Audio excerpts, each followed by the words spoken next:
The galaxy knew humanity, or thought it did. It knew the fragmented polities of the outer rim, the chaotic, vibrant worlds clustered near the Sol system, the strange, fierce independence that bordered on madness. It knew the ships that were cobbled together with desperate ingenuity, the weapons that favored brute force over elegant precision, the diplomats who spoke of rights and justice with an earnestness the established powers found quaint, even amusing. Humanity was volatile, emotional, a species of poets and pirates, of thinkers and terrorists, never quite fitting into the neat, bureaucratic order the Galactic Union had so carefully constructed. It was a minor power, useful for its raw materials, its cheap labor, occasionally its surprisingly effective, if undisciplined, shock troops. It was known. It was managed. It was, above all, underestimated. They knew of Eden, too. A colony world far from the core human systems, deep within a nebulous sector the Union considered strategically insignificant. Eden was unique. It had been settled by a diaspora, a collection of idealists, scientists, artists, and engineers who had sought a quiet corner to build something different. They pooled their knowledge, their history, their hopes, creating a society that was cohesive, advanced in ways the Union didn't understand, and fiercely self-reliant. They were peaceful, broadcasting scientific findings, offering aid, asking only for autonomy. They posed no threat. They were, in fact, barely registered by the Union Command Strata, a footnote in the endless ledgers of charted space. The Union had its own problems. Internal dissent, resource shortages, the endless bureaucratic inertia that stifled innovation and rewarded complacency. When the whispers of Eden's yield began to circulate, rumors of a unique energy source radiating from the colony world, vast and untapped, the ledgers were consulted. Eden was far, weak, human. It was also, crucially, there. The decision was made with chilling efficiency. No diplomacy, no negotiation, no warning. A single Union battle group, under the command of Admiral Lyra Vass, was dispatched. The mission parameters were simple: secure the system, neutralize resistance, extract the resource. Ensure compliance through overwhelming force. Eden received no ultimatum. Its pleas for communication were met with silence, then fire. The Union fleet arrived in system and began its bombardment immediately. Orbital defense platforms, built for pirates and minor incursions, crumbled under sustained fire from capital ship particle beams. Cities, designed with open spaces and vertical farms, became craters. The biosphere, carefully nurtured for generations, ignited. The attack was brutal, disproportionate, and swift. It wasn't just about resource acquisition, it was a demonstration. A lesson to any who thought autonomy meant defiance. A human world, far from the core, easily eliminated. A problem solved. Admiral Vass reported mission success. Minimal Union casualties, planetary resistance neutralized. The indigenous population, deemed non-sentient or irrelevant, had been dealt with. The extraction teams were deployed. There was no resistance. Only silence, dust, and the lingering scent of burning life. The battle group established an orbital presence, set up automated mining operations, and reported back to Union Command. Another sector pacified. Another resource secured. The incident was logged, filed away, and largely forgotten by the greater Union bureaucracy. Eden became a designation on a chart, a resource node. But Admiral Vass had overlooked one thing. A single, antiquated freighter, the Stardust Drifter, had been on a deep space survey mission far from the system when the attack began. Its crew, a family unit of researchers and their AI companion, returned days later to find the system choked with Union warships and their world a charnel house. They watched, hidden deep within the system's asteroid belt, as Union shuttles landed on the shattered surface, as Union flags were planted in the ashes. They recorded everything. The scale of the destruction, the casual indifference of the Union soldiers, the chilling reports broadcast openly on Union channels confirming the neutralization of the population. They heard Admiral Vass declare the system secure, the mission complete. And they waited. Days bled into weeks. The drifter, running on emergency power, observed. They saw the Union fleet settle into a routine, bored and complacent. They saw the automated defenses deployed, formidable but static. They saw the mining operations begin, scarring the dead world. And they saw no other survivors. Just the Union, occupying a graveyard. Finally, under the cloak of a solar flare, the drifter slipped out of the system, its meager FTL drive pushed beyond safe limits. It carried no resources, no reinforcements, no hope of rescue. It carried only a recording, a testament, and a family consumed by a silent, burning grief. It fled towards the nearest human-aligned territory, not for aid, but to deliver a message. The galaxy had underestimated Eden. It had underestimated humanity. And it had made a terrible, irreversible mistake. The message from the Stardust Drifter arrived not as a plea, but as a shockwave. It reached the fragmented human systems, the core worlds, the fringe colonies, the independent stations. The raw, unedited footage of Eden's destruction, the casual reports of its population's annihilation, the cold, bureaucratic dismissal of a vibrant society, it spread like a virus of grief and rage. Across 1,000 disparate human polities, across borders and factions and ideologies, silence fell. A stunned, heartbroken silence that was quickly consumed by something else. Unity. Not forged in alliances or treaties, but in shared trauma. The politicians squabbled, the corporations counted their losses, the military strategists debated responses. But among the people, the artists, the engineers, the forgotten colonists, the memory of Eden became a brand on the soul. They saw the fate of their kin, dismissed as population, dealt with as resistance. They heard the galaxy's laughter, the casual arrogance of the Union. And the laughter died on their lips. From the shipyards of Titan to the asteroid mines of the Kuiper Belt, from the hidden research stations on rogue planets to the orbital habitats of the core worlds, a singular, silent resolution formed. Never again. The squabbles ceased. The internal conflicts were set aside, not forgotten, but deferred. Resources, knowledge, personnel, everything was reoriented. A new, unified identity began to coalesce, not under a single banner, but under a shared purpose, survival, and the guarantee of it through strength. The human system seemed to retract. Diplomatic channels with the Union and other major powers went cold. Trade declined sharply. Human ships, previously common throughout Union space, vanished. The Union saw this withdrawal as confirmation of their earlier assessment: humanity was volatile, yes, but ultimately fragile. A blow like Eden would shatter their already tenuous unity, send them scrambling into petty internal conflicts. The galaxy observed this silence and concluded humanity was reeling, broken. Another potential competitor self-neutralized. The chapter closed. But in the silence, humanity was building. Not conventional fleets, not ships designed to fight the last war. They were building upon the forgotten principles of Eden's scientists, merging them with the brutal pragmatism of the fringe engineers and the theoretical breakthroughs of core world physicists. They delved into the black vaults of humanity's earliest, most dangerous research, the projects deemed too risky, too unstable, too inhuman. Gravity manipulation, reality anchors, temporal distortion fields, weaponized consciousness, theories locked away for centuries were dusted off, examined through the lens of never again. They didn't have the Union's vast industrial capacity, their endless supply lines, their millennia of established technology. What they had was desperation, ingenuity, and a singular, burning focus. They built in secret, in the deep dark, in the hearts of dead moons and hollowed-out asteroids. They stripped down civilian vessels, repurposed mining equipment, synthesized exotic materials in makeshift labs. They weren't building a fleet to fight, they were building a fleet to end. Years passed. 5 years.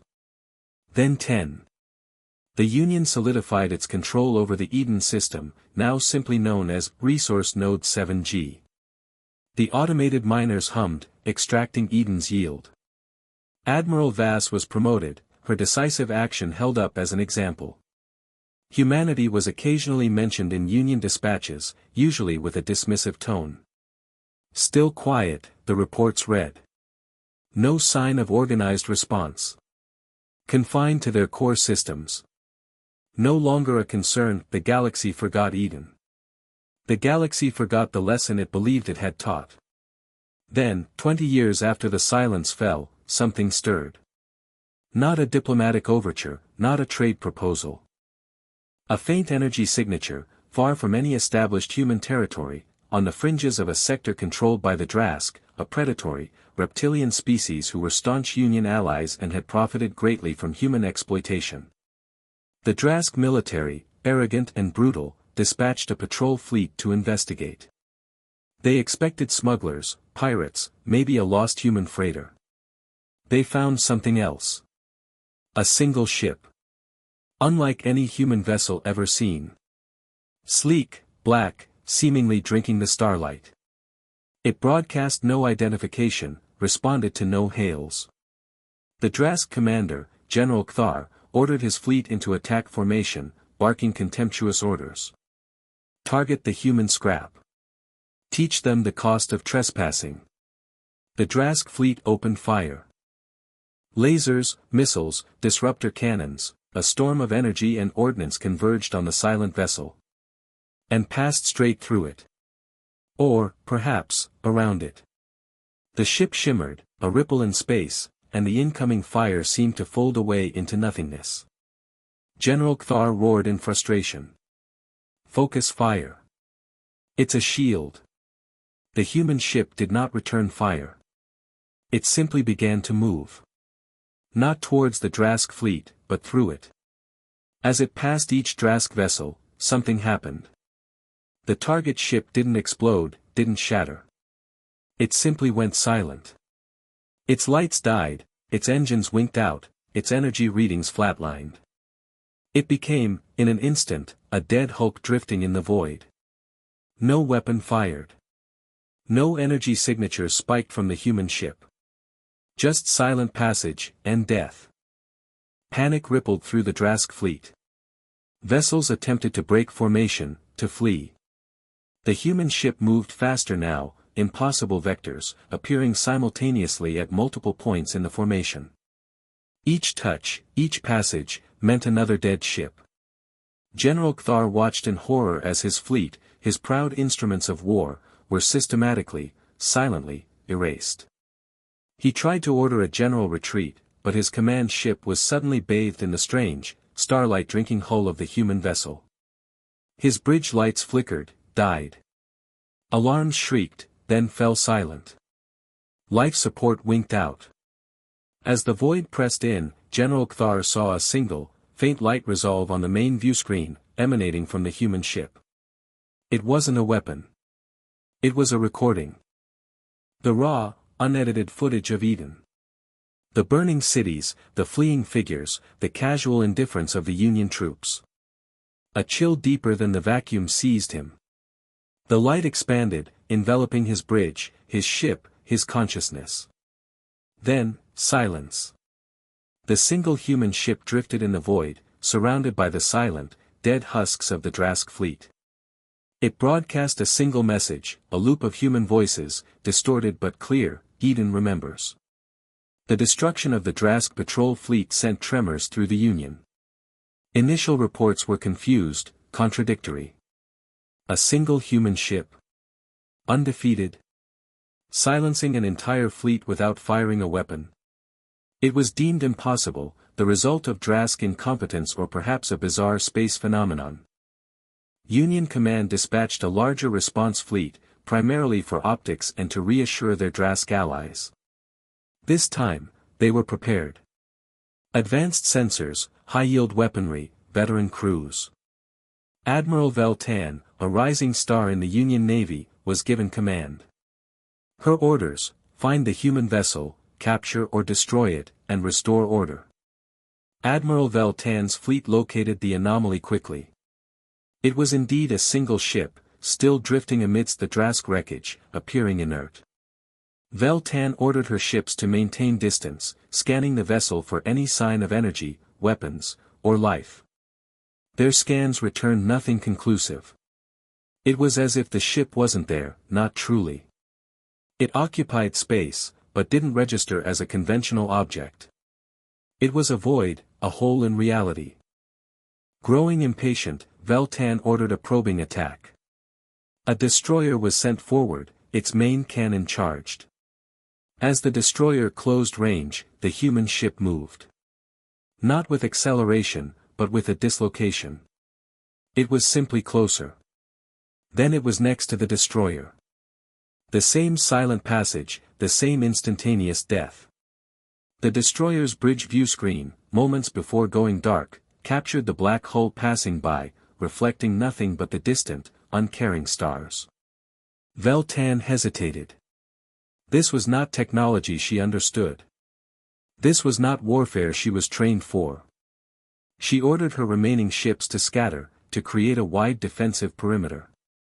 The human ship did not pursue. Instead, it began to move through the wreckage of the Drask fleet. As it passed each dead vessel, something else happened.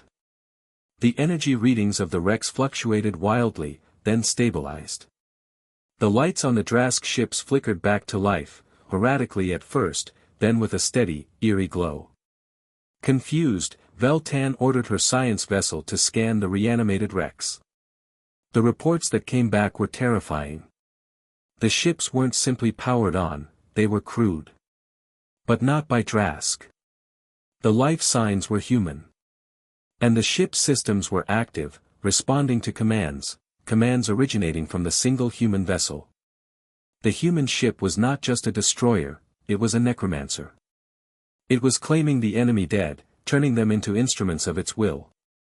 The Drask wrecks, now crewed by silent, unliving humans and operated by stolen Drask technology woven with incomprehensible human science, turned their weapons on the Union fleet. Admiral Vel-Tan's scattered ships were now caught between the silent, untouchable human vessel and the reanimated fleet of their former allies. The fight was a rout. The Union ships, designed to engage conventional targets, found their weapons ineffective against the lead human ship and their formations shattered by the sudden, uncanny precision of the zombie Drask fleet. Vel-Tan watched as her command ship was grappled by a reanimated Drask cruiser, its hull shuddering under the strain as its own weapons were slowly, inexorably, turned inward. Her last transmission before silence was a single, choked word, "It remembers." The news of Admiral Vel-Tan's fleet being annihilated and then reanimated sent genuine fear through the upper echelons of the Galactic Union. This was no longer a minor incident, a localized anomaly. This was a deliberate, terrifying display of power unlike anything in Union history. The scattered reports of the Black Ship, the silent killing, the reanimation of dead fleets, they were compiled, analyzed, and met with disbelief. Union command, spurred into action by a growing sense of panic, finally recognized the truth. This wasn't a rogue element, this was an organized, coordinated response from humanity. The long silence hadn't been recuperation, it had been preparation. Preparation for this. For retribution. The Union mobilized. Fleet reserves were called up, strategic assets were redeployed. The vast, lumbering bureaucracy, usually so slow to react, was jolted into frenzied activity. Their arrogance had been shattered, replaced by a cold, creeping dread. They had dismissed humanity, and humanity had returned as something else entirely. Something that didn't negotiate, didn't warn, and didn't show mercy. Something that remembered. The campaign that followed was systematic, brutal, and terrifyingly efficient. It wasn't a war of conquest in the traditional sense, but a dismantling. The Sovereign Directorate, as the unified human entity now called itself, did not seek to occupy Union worlds wholesale, did not establish new borders or administrative zones. Its targets were precise, calculated to cripple the Union's capacity to wage war and enforce its will. They struck at Union shipyards, not with orbital bombardment, but with silent infiltration and internal sabotage orchestrated by unseen forces or temporal distortions that aged the facilities into rust in moments. They targeted communication hubs, not by destroying them, but by filling every channel with the raw, looping footage of Eden, flooding the Union's vast network with the truth it had buried. Supply lines vanished. Not through conventional interdiction, but through inexplicable spatial anomalies that swallowed entire convoys or deposited them, inert and empty, in the void. High-ranking Union officials and military commanders were found dead in their secure quarters, untouched by any physical force, simply stopped. Their eyes wide with silent terror. Whispers spread through the Union ranks, the humans weren't just fighting their ships, they were fighting their very minds, their reality. The Union attempted counteroffensives. They sent their most powerful fleets, their most decorated admirals. They deployed experimental weapons platforms. None of it worked. The Directorate's ships, the growing fleet of silent, black vessels and reanimated hulls, seemed to possess an uncanny ability to be where they were least expected, to counter every tactic, to evade every weapon. They moved through space with an alien grace, folding distance, appearing and disappearing at will. Against conventional fleets, the black ships employed their silent killing touch, turning warships into derelicts in seconds. Against planetary defenses, they didn't land troops or deploy bombers. They would anchor themselves in orbit, and the world below would descend into chaos. Technology would fail, infrastructure would crumble, populations would be overcome by inexplicable waves of despair or fear. Entire Union systems would simply cease to function as viable entities, left intact but broken. Psychological warfare became the Directorate's sharpest weapon. The constant, unavoidable broadcast of Eden's fall. The reanimated fleets, ghosts of the Union's own victories turned against them. The silent deaths of their leaders. The chilling, minimalist hails sent before an attack, Eden remembers. You were warned. The Drask, who had been the first to suffer the Directorate's wrath, fractured. Those who had directly participated in the exploitation of humanity were hunted down with cold, surgical precision. Their worlds weren't destroyed, but stripped bare of resources and left to their own devices, a fate worse than death for a species reliant on conquest and plunder. Other species within the Union began to waver. They had joined for security, for prosperity. Now they saw only the Union's helplessness and the terrifying, implacable power of the humans they had ignored.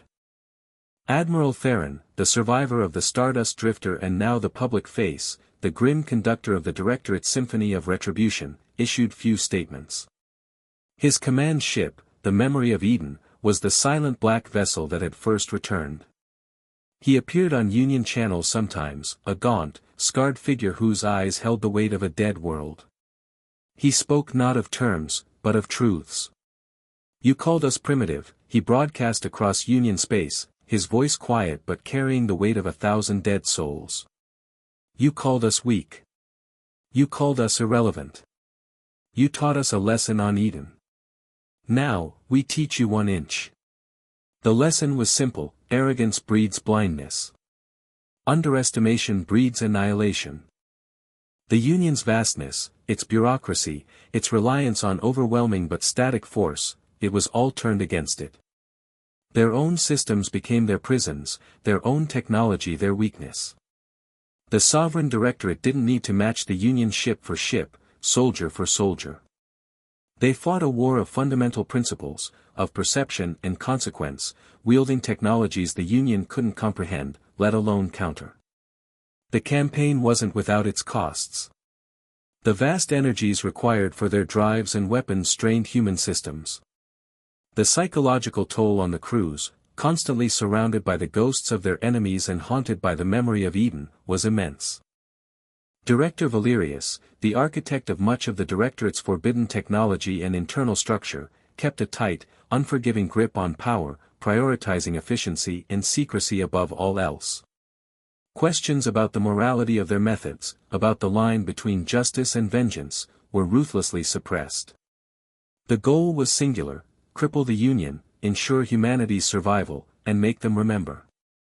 As the campaign progressed, humanity revealed more of its hidden power. Not just the silent ships and the reanimated dead. Reports emerged of worlds enveloped in temporal fields where time slowed to a crawl for outsiders but continued normally for the human occupants. Of systems where gravitational forces were manipulated, turning asteroid fields into deadly traps or opening temporary, unstable wormholes. Of weapons that didn't destroy, but unmade, dissolving matter and energy into fundamental nothingness. The Union tried everything. They resurrected ancient, forbidden technologies of their own. They hired mercenaries from the deepest, darkest corners of the galaxy. They pleaded for aid from neutral powers. Their efforts were futile. The Directorate seemed to anticipate every move, to have a counter for every weapon. The Union's vast military machine, built over centuries of unchallenged dominance, was systematically broken, its pieces turned against it. Faith in Union command evaporated. Member species began to secede, hoping to appease the Directorate or simply escape the coming storm. Internal factions within the Union turned on each other, blaming incompetence, treason, or simple bad luck. The once proud Galactic Union, the dominant power for millennia, was crumbling from within, hastened by the cold, calculated pressure applied by the humans they had dismissed. In desperation, Union scientists unearthed the Oblivion Code, a theoretical superweapon designed to collapse spatial dimensions in a localized area, erasing everything within it. It was unstable, unpredictable, and forbidden by galactic treaty. They believed it was the only weapon that could touch the human ships. They activated it in the heavily fortified Tenebris system, hoping to trap and destroy a significant portion of the Directorate fleet. Admiral Theron anticipated the move. He deployed his fleet, not to avoid the trap, but to guide the Union forces into its heart. As the spatial collapse began, a wave of fundamental unraveling spreading through the system, the Directorate ships didn't flee. They anchored. Using their mastery of gravitational and temporal fields, they didn't stop the collapse, but redirected it.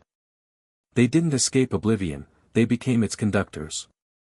The Union fleet, caught in the trap of their own making, found the wave of unmaking turned back upon them. Their hulls dissolved, their shields failed, their very existence winked out. The Directorate ships, shielded or existing partially outside of normal spacetime, watched as the Union's desperate gamble consumed only themselves. The Tenebris system became a scar on the galactic map, a monument to the Union's hubris and the Directorate's terrifying control over the forces the Union had only ever feared. The end was swift after that. The remaining Union fleets were fragmented, demoralized. Their supply lines were non-existent, their command structure in ruins. Admiral Theron, his face grim and unyielding, led the Memory of Eden and the core Directorate fleet towards the Union capital system, Nova Roma. There was no need for a major battle. The path was clear. As the black ships entered the Nova Roma system, they met no resistance. The Union Navy had scattered, surrendered, or ceased to exist. The planetary defense grid was inert, its controllers having fled or met the silent fate. The vast, glittering city-world of Nova Roma hung in the void, awaiting its judgment. Admiral Theron brought the Memory of Eden into high orbit. He did not order bombardment. He did not demand surrender. He simply broadcast one final message, not just to Nova Roma, but to the entire galaxy, now watching with bated breath. His gaunt face filled the screens on every channel, every frequency. Behind him, the silent, black hull of his ship was a stark contrast to the vibrant chaos of the capital world below. "We came back," he said, his voice quiet but resonating with centuries of pain and preparation. 20 years ago, you taught us a lesson. You showed us what happens when you are weak, when you are divided, when you are ignored." He paused, his gaze sweeping across the unseen billions watching him. "You thought you had destroyed us. You thought you had won. You were wrong. We did not forget. We remembered every life taken, every building burned, every laugh shared at our expense. This is not vengeance," Theron continued, his voice gaining a chilling resonance. "Vengeance is hot, chaotic, ultimately self-defeating. This is balance. A recalibration of the scales you so carelessly tipped. Below, on Nova Roma, lights flickered and died in vast swaths as core infrastructure simply ceased to function. Not destroyed, but neutralized, disabled by unseen forces. The Galactic Union no longer exists, Theron stated, a simple fact, absolute and undeniable. Its arrogance killed it. Its complacency opened the door. Its cruelty sealed its fate. He made a slow, deliberate gesture with one hand. In orbit around Nova Roma, the vast, elaborate Union orbital defense platforms, symbols of their power, began to disassemble themselves. Not through explosion, but through a controlled, inward collapse, their components folding into dense, dark points of unimaginable gravity. "We are not here to replace you," Theron said, as the first of the collapsing defense platforms winked out of existence. "We are here to ensure you understand. You thought you were the masters of the galaxy. You were merely tenants, unaware of the true architecture of reality. We found the blueprints you ignored. You don't need us," he finished, his gaze hardening. "Just don't forget why we came." With that, the transmission ended. The black ships and their reanimated escorts remained in the Nova Roma system for precisely one solar cycle.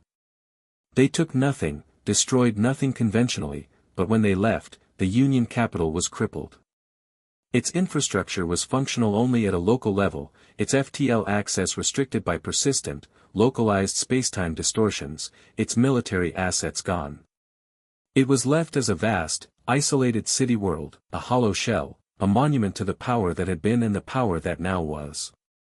The galaxy was stunned. The news of the Union's fall, of the sheer, terrifying power wielded by the humans, spread like wildfire.